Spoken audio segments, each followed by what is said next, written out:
Go back with me to Exodus. Go back to Exodus. I think it's chapter 21. In Exodus chapter 21. Now all this is tied together scripturally so that we can get a full picture of all that happened. We don't have to imagine these things, but we can compare Scripture with Scripture and get a pretty good picture.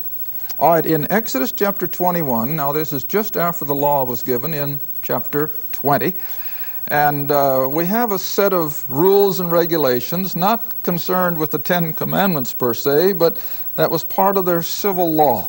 In other words, how to get along with their neighbor and how was an employee to get along with his boss and so forth. Now this is all part of the law, of course, but it certainly was not part of what we call the Ten Commandments.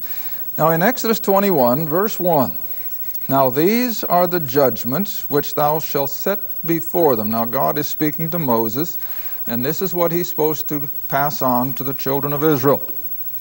Verse 2, if thou buy a Hebrew servant, 6 years he shall serve, and in the 7th he shall go out free for nothing. In other words, he had paid out his servitude.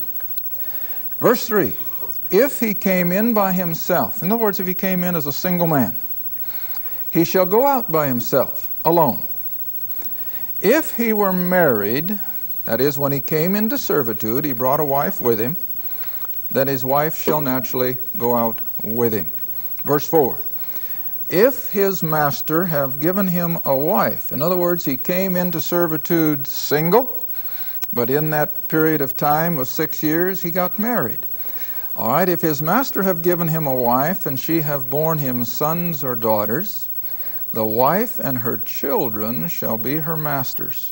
Now see, this is hard for us to comprehend because, see, we're just not accustomed to servitude.